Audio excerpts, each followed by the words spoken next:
देव नमः।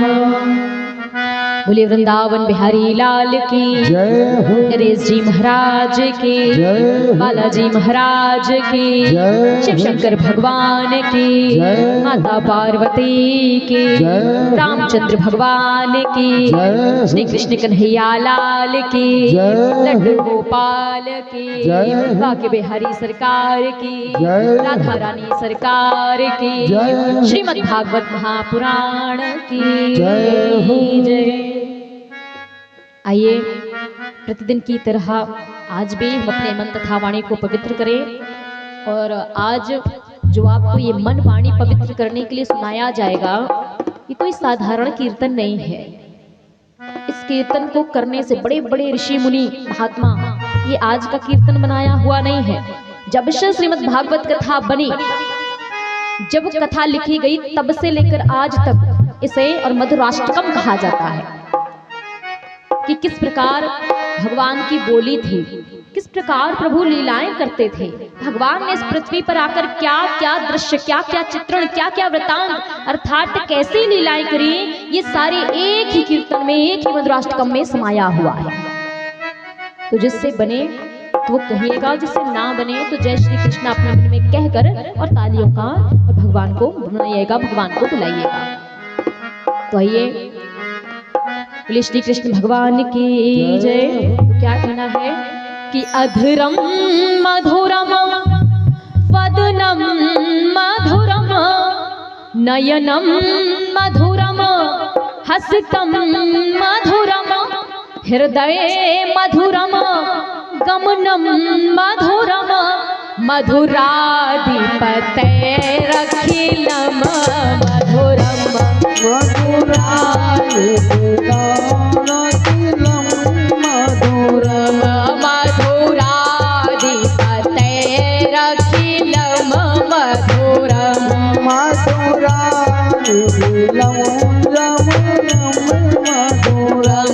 वचनम मधुरम चरितम मधुरम वचनम मधुरम चरितम मधुरम वचनम मधुरम बलितम मधुरम वचनम मधुरम चरितम मधुरम चलितम मधुरम भ्रमितम मधुरम चरितम मधुरम भ्रमितम मधुरम मधुराधिपतैरखिलम मधुरम मधुराधिपतैरखिलम मधुरम मधुराधिपतैरखिलम मधुरम मधुराधिपतैरखिलम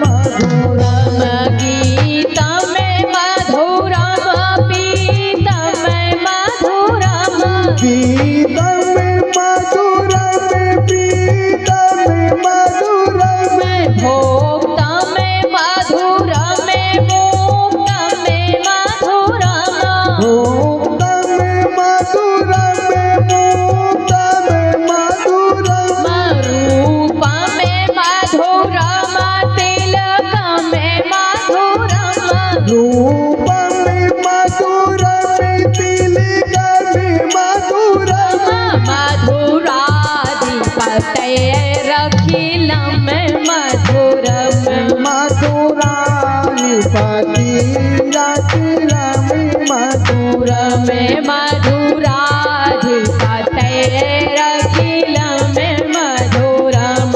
मधुराधिपतैरखिलम मधुरम करणम मधुरम तरणम मधुरम शरीरम मधुरम तरणम मधुरम हरणम मधुरम रमणम मधुरम नयनम मधुरम नयनम मधुरम वमितम मधुरम शमितम मधुरम वमितम मधुरम जसितम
मधुरम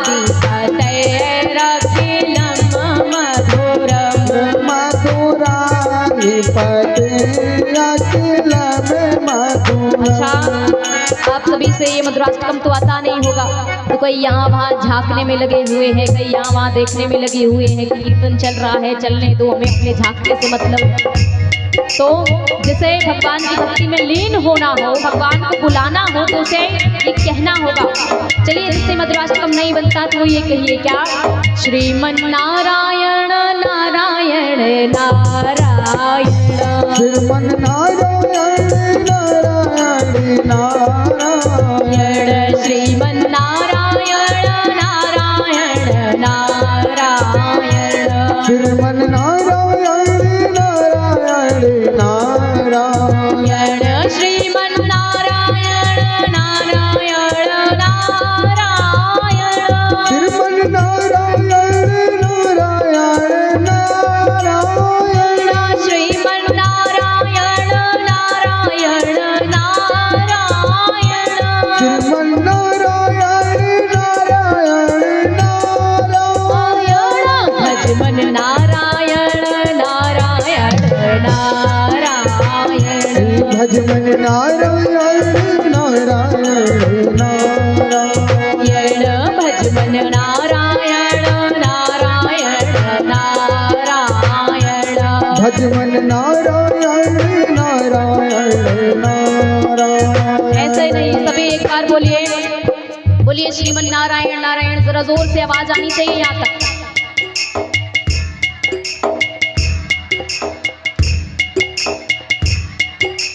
बहुत बढ़िया, वहां से आवाज नहीं आ रही है।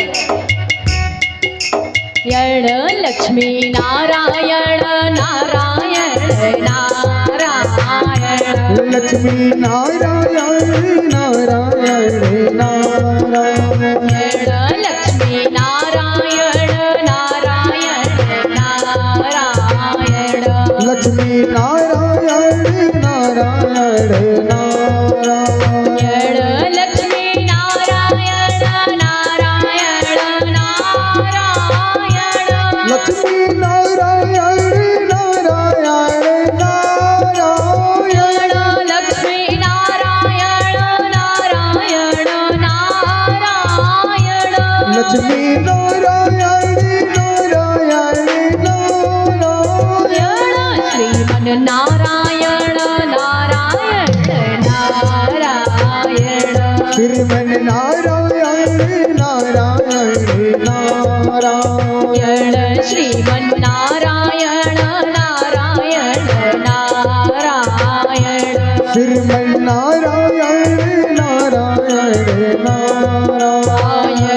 श्रीमन नारायण श्रीमन नारायण श्रीमन नारायण, श्रीमन नारायण, लक्ष्मी नारायण लक्ष्मी नारायण, भगवन नारायण भगवन नारायण, नारायण नारायण नारायण नारायण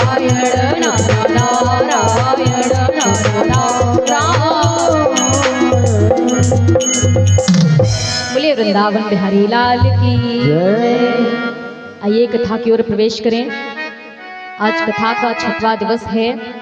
कल आपने सुंदर भगवान की बाल लीलाओं के वर्णन के बारे में, भगवान की बाल लीलाओं को, और आपने सुना था बड़े मन और ध्यान के साथ। आज भी और आप सभी बड़े मन के साथ एकाग्र मन को कर और अपनी भक्ति में लीन हो, प्रभु की भक्ति में लीन हो, इस कथा को सुनेंगे। क्योंकि आज जो कथाएं आपको सुनाई जाएंगी वो अनेक कथाएं हैं। 16,108 रानियों के साथ प्रभु आज विवाह भी करेंगे। वो लीला की कथा भी आज आपको सुनाई जाएगी। 1 या 2 या 3 नहीं, कितनी रानियां? 16,108। सुखदेव मुनि महाराज कहते हैं, हे धर्म सम्राट कर्मयोगी राजा परीक्षित, अब मैं तुम्हें भगवान की लीलाओं की कथा के बारे में और सुनाता हूँ। एक दिन और शरद पूर्णिमा को जानते हैं? शरद पूर्णिमा, तो शरद पूर्णिमा की रात को, और आज भी उस युग से लेकर आज भी शरद पूर्णिमा की रात को और प्रत्येक बार प्रभु श्री हरि श्री कृष्ण भगवान संध्या कालीन के समय निधिवन में और रास रचाया करते थे, अपनी गोपियों के साथ में रास रचाया करते थे। सारी गोपियां उस दिन भगवान श्री कृष्ण चंद्र सफेद रंग के वस्त्रों को धारण किया करते थे, क्योंकि शरद पूर्णिमा चंद्रमा वाली रात होती है। उस दिन प्रभु उसी चंद्र रूप समान श्वेत वस्त्र ठाट सफेद वस्त्रों को धारण कर और फिर प्रभु रासलीला रचाया करते थे। तो आज भी शरद पूर्णिमा का और दिन है। सुखदेव मुनि महाराज ने कहा शरद पूर्णिमा का दिन मैं तुम्हें लीला को और सुना रहा हूं कि उस दिन शरद पूर्णिमा की रात को प्रभु श्री हरि नारायण श्री कृष्ण अवतार में अपनी गोपियों के साथ लीला को करने के लिए रास लीला रचाया करते थे।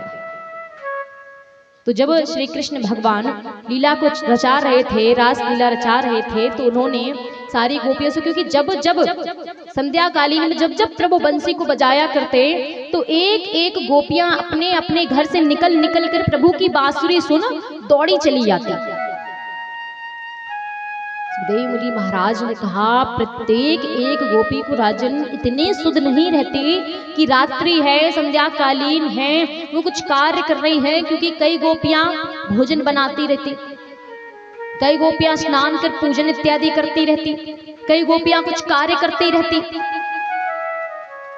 तो गोपियों को सुध नहीं है, अपने अपने कामों को छोड़कर गोपियां सुध को छोड़कर भूल कर कामों को उसी दशा में, जिस दशा में वो रहती, जैसे वस्त्र धारण करी रहती, जो भी कार्य करती होती, उसी कार्य को छोड़कर भगवान की बांसुरी को सुनकर और दौड़ लगाकर भगवान के पास जाया करती।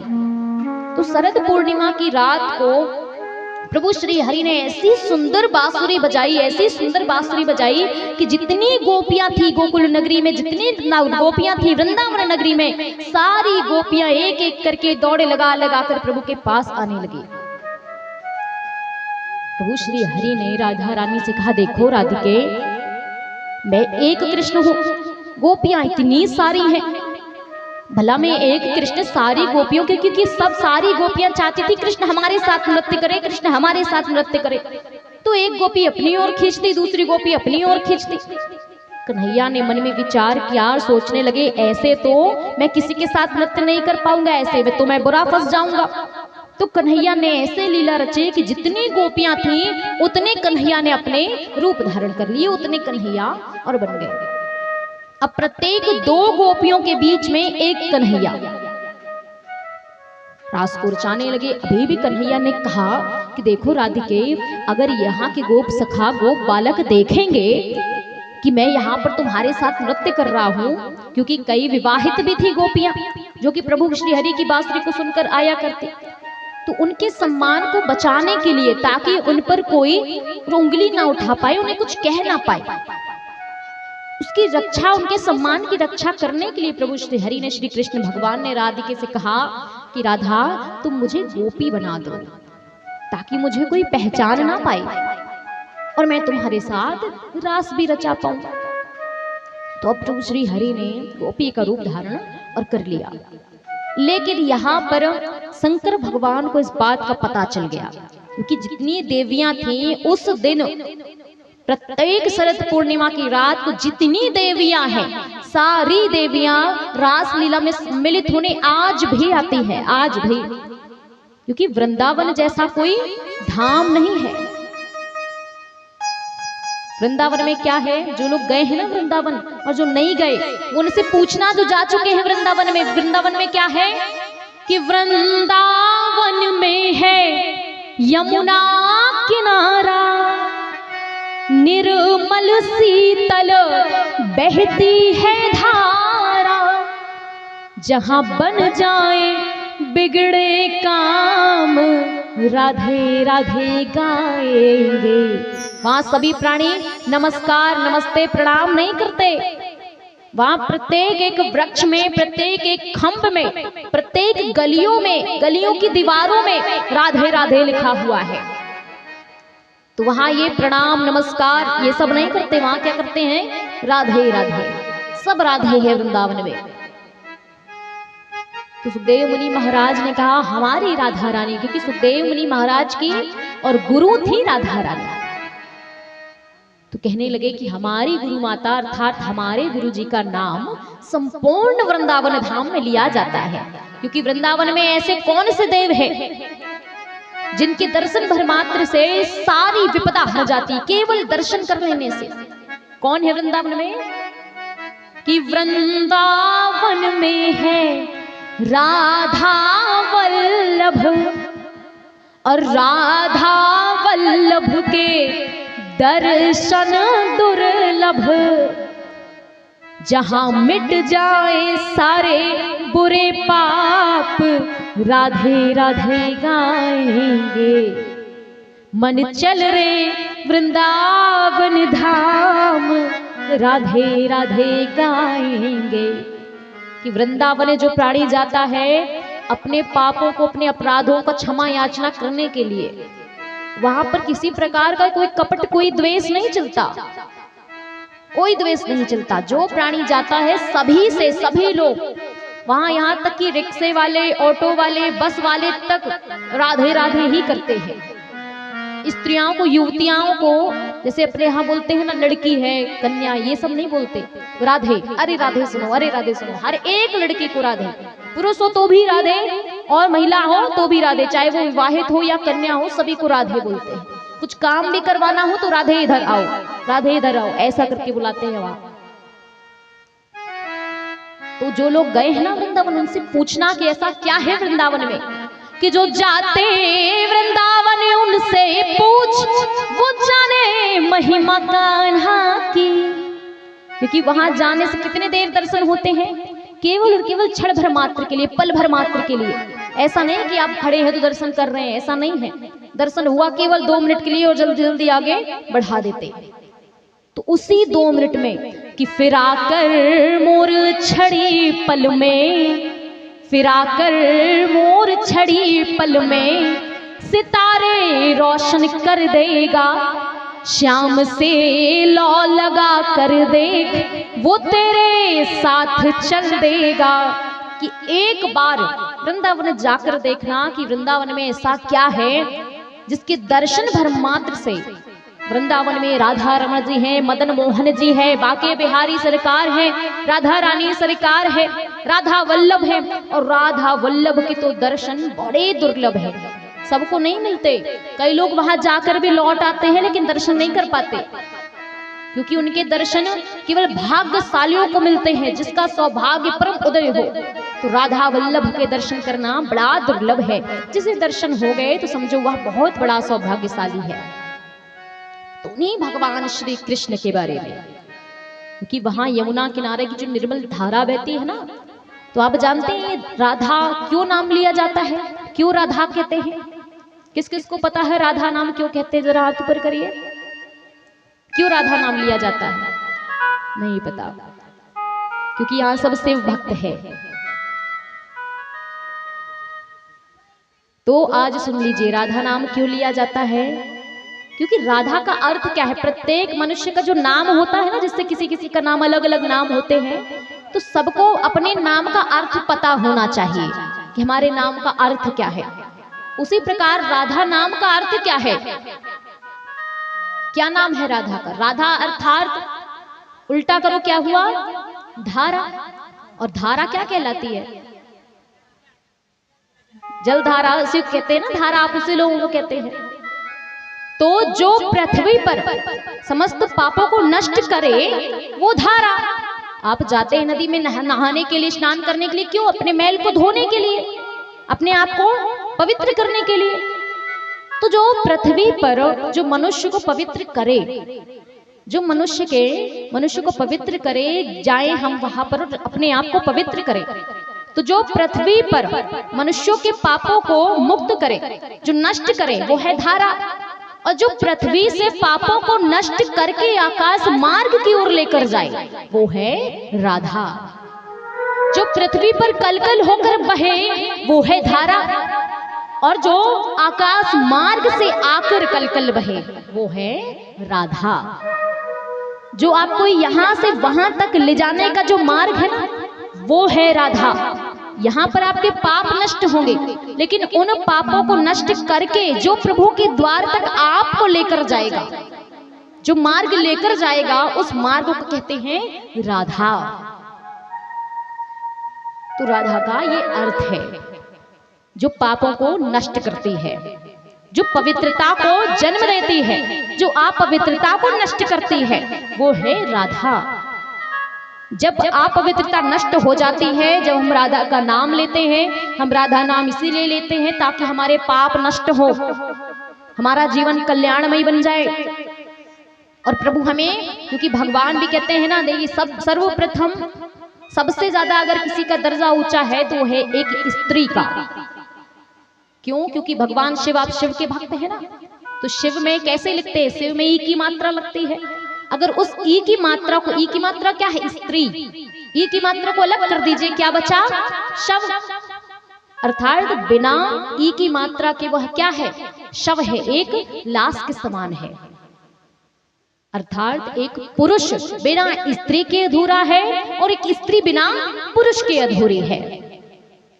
तो उसी पापों को नष्ट कर जो प्राणी राधा का नाम लेता है, उसके समस्त पाप नष्ट होकर प्रभु के द्वार को वहां पर जाता है। तो ऐसी राधा रानी के साथ में और प्रभु श्री हरि श्री कृष्ण भगवान ने द्वापर युग में शरद पूर्णिमा की रात को प्रत्येक बार, आज भी वृंदावन में आज भी रासलीला मचाई जाती है। जिस दिन निधिवन में संध्या कालीन में जब शरद पूर्णिमा होती है ना, तो निधिवन में कोई नहीं जाता। शाम को 6 बजे के बाद निधिवन के पट बंद हो जाते हैं, क्योंकि कहा जाता है कि आज भी वृंदावन में प्रत्येक दिन भगवान श्री कृष्ण अपनी गोपियों के साथ वहां आकर लीलाएं किया करते हैं। एक बार एक व्यक्ति ने सोचा कि कहीं ये सब बातें झूठ तो नहीं। इस बात का पता लगाने के लिए एक व्यक्ति निधिवन में चोरी से छुप गया और पेड़ों के किनारे किनारे कैमरे लगा दिए। मैं भी देखूं कौन भगवान है। जो कि आते हैं, लोग कहते हैं कहीं ऐसा तो नहीं, ऐसा तो हो ही नहीं सकता कि कलयुग में भगवान आ जाए। तो उस बात का पता लगाने के लिए उस व्यक्ति ने कैमरे लगा दिए प्रत्येक एक वृक्ष में, और रात्रि में वहीं छुपा रहा। वहां के जो गार्ड रहे सभी जगह देखा, लेकिन कोई नहीं था। बंद कर दिए पट के द्वार को। वहां गार्ड तक नहीं बैठते, अंदर कोई नहीं रहता रात्रि में। अब जैसे ही रात्रि कालीन हुई, तो उस रात्रि कालीन में भगवान आए होंगे। भगवान आए, भगवान ने दर्शन दिया। जब भगवान आए तो भगवान का इतना तेज था, मनुष्य से बच सकते हो, भगवान से थोड़ी बच सकते हो। इतना तेज था भगवान जब आए, इतना तेज था कि उनके तेज के कारण वह व्यक्ति अंधा हो गया। वहां से निकलकर उसने प्रभु के दर्शन तो कर लिए, लेकिन वहां से निकलकर कहीं किसी को प्रभु का रूप ना बता दे, इस कारण प्रभु ने उसके हाथों को पैरों को अपाहिज कर दिया। बोल नहीं सकता, ना चल सकता है, ना चित्र बना सकता है कि बता दे कि प्रभु कैसे दिखते हैं, ना ही देख सकता है। वो व्यक्ति ऐसा हो गया। इस बात के बारे में जब पता चला, जब वहां से वह व्यक्ति निकला, जैसे ही वहां पर प्रातःकालीन हुई, लोगों ने देखा अरे यहाँ तो व्यक्ति ये ऐसा, क्योंकि उसको जाते हुए वहां नहीं रसीद कटती है अंदर जाने की, तो उसका नाम लिखा हुआ था, सब चीज कैमरे में कैद था जाने से पहले। देखा कि ये तो अच्छा खासा था, ये अंदर जाते ही कैसे ऐसा हो गया। सभी समझ गए कि ये सब तो प्रभु ने किया है, क्योंकि ये बता ना दे कि मेरा रूप कैसा है, बता ना दे कि मैं कैसा दिखता हूँ, मैं कैसी लीलाएं करता हूँ, इसीलिए प्रभु ने उसे अंधा कर दिया, प्रभु ने उसे गूंगा कर दिया। अब वो बोल नहीं सकता, केवल सुन सकता है, बोल नहीं सकता, देख नहीं सकता। तो वहां पर आज भी वृंदावन की इतनी और महिमा है। बोलिए वृंदावन बिहारी लाल की।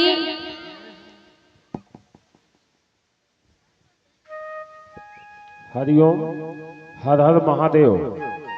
सभी भक्त सज्जनों का हमारे ग्राम लच्छाश्री में ये भागवत कथा के माध्यम से सभी का हार्दिक स्वागत है। सभी लोग शांति का परिचय बना के रहेंगे, बड़ा ही आनंद आने वाला है। आज आप सभी भक्त सज्जनों को रुक्मणी विवाह की लीला सुनाई जाएगी और साथ में दिखाई भी जाएगी। ये हमारे शिव शक्ति रुद्र महाकुंभ यज्ञ के चलते हुए जो इनके कर्ता धर्ता जूना अखाड़े से पधारे हुए नागा सन्यासी अवधूत योगी शांतिगिरी जी महाराज के कर कमलों के द्वारा और हमारे जूनागढ़ गिरनार से पधारे हुए श्री दिगंबर श्री सरोजगिरी नागा जी महाराज अन्य संतगण के माध्यम से और हमारे ग्रामवासियों की प्रयासों से ये धर्म कार्य आज यहाँ तक पहुँचा है। सभी ग्रामवासी और क्षेत्रवासियों का हम हार्दिक स्वागत अभिनंदन करते हैं। और साथ में कल विशाल महाभंडारा होने जा रहा है, उसमें हमारे दानी श्री महेश राय जो कि बीकौर कला के निवासी हैं, उनकी ओर से 2100 रुपए यज्ञ भंडारे में उनका सहयोग हुआ। और साथ में गब्बर सिंह जो कि जुझारपुरा निवासी हैं, उनकी ओर से 1 टीन तेल का यज्ञ भंडारे में सहयोग हुआ। और हेमंत सिंह आगा से पधारे हुए हैं, उनकी ओर से 1 टीन तेल यज्ञ भंडारे में सहयोग हुआ है। ये मत विचार करो कि तेल और शक्कर ही देना पड़ेगा। जो भी जिनकी श्रद्धा हो यज्ञ भंडारे में, भागवत में, रामलीला में सहयोग करना है, क्योंकि ये सभी अतिथि दूर दूर से आप लोगों के यहाँ पधारे हुए हैं। इनकी भेंट लगेगी, विदाई लगेगी, यज्ञ हो रहा है, उसका भंडारा लगेगा। जिस भी भक्त के जो भी श्रद्धा हो, खुशी से हमारे महाराज जी झोपड़े के बाहर तखत में बैठे हैं। 100 रुपए, 200 रुपए, 500 रुपए, जो जिसकी श्रद्धा हो, खुशी से, कोई जबरदस्ती नहीं है, उनसे रसीद ले सकता है और अपना नाम पुकारवा सकता है। हम उसका नाम बड़े प्रेम के साथ पुकारेंगे। बोलो भक्त वत्सल भगवान की। श्री राधे बोले वृंदावन बिहारी लाल की जय। सुखदेव मुनि महाराज कहते हैं, हे धर्म सम्राट कर्म योगी राजा परीक्षित, यहाँ पर ये रासलीला की बात और ये सारी घटना, बड़ी बड़ी देवियां, बड़े बड़े ऋषि मुनियों की पत्नियां सभी इस रासलीला को देखने आया करते। तो सारी देवियां जब जाने लगी तो माता पार्वती भी श्रृंगार करने लगी। भोलेनाथ ने पूछा, देवी तुम इतना सुंदर श्रृंगार कर कहाँ जा रही हो? देवी पार्वती ने कहा, स्वामी क्या आपको पता नहीं है, आज वृंदावन में ना रास लीला की लीला होने वाली, महारास प्रभु रचाएंगे आज। तो महारास की लीला आज रचने वाली है। मैं उसी वृंदावन में और जा रही हूँ राधिका के साथ, अर्थात अन्य गोपियों के साथ नृत्य करने, रास लीला देखने। भोलेनाथ ने जैसे ही वृंदावन का नाम सुना, जैसे ही कन्हैया का नाम सुना, भोलेनाथ कहने लगे, देवी मुझे भी उस रास में ले चलो, मुझे भी उस रास को देखना है, मैं भी तो देखूं कैसा रास रचाया जा रहा है, कैसी महाराज की लीला है, मुझे भी देखना है, मुझे भी ले चलो। भोलेनाथ से माता पार्वती ने कहा कि प्रभु मैं आपको नहीं लेकर जा सकती, क्योंकि वहां पर सारी की सारी गोपियां हैं, कृष्ण के अलावा कोई भी नर नहीं है, कोई भी पुरुष नहीं है, तो मैं आपको वहां नहीं ले जा सकती। लेकिन माता और पार्वती से भोलेनाथ हट करने लगे कि एक तो मेरे आराध्य लीला रचाने वाले हैं, महाराज की लीला रचाने वाले, नृत्य करने वाले हैं, और भला मैं उनके नृत्य को देखने कैसे ना जाऊं?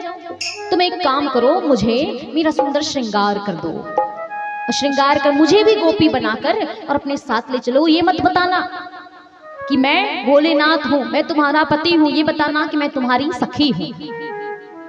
वे मुनि महाराज ने कहा, भोलेनाथ ने क्या कहा कि एक दिन वो भोले भंडारी बनकर ब्रज की नारी, एक दिन वो भोले भंडारी बनकर ब्रज की नारी बिरज में आ गए हैं, बिरज में आ गए हैं। एक दिन वो भोले भंडारी बन के ब्रज की नारी बिरज में आ गए हैं, बिरज में आ गए हैं। एक दिन वो भोले भंडारी बनकर ब्रज की नारी बिरज में आ गए हैं, बिरज में आ गए हैं। एक दिन वो भोले भंडारी बन के ब्रज की नारी बिरज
भोलेनाथ को समझा रही हैं, कह रही हैं उनसे कि मैं आपको अपने साथ नहीं ले जा सकती। तो माता पार्वती ने क्या कहा? पार्वती से बोले मैं भी चलूंगा तेरे संग में। पार्वती से बोले मैं भी चलूंगा तेरे संग में। राधा संग श्याम नाचे मैं भी नचूंगा तेरे संग में। राधा संग जाम नाचे मैं भी नचूंगा तेरे संग में। रात रचेगा, रात रचेगा ब्रज में भारी, हमें दिखाओ प्यारी। वे ब्रज में आ गए, ब्रज में आ गए। एक दिन वो भोले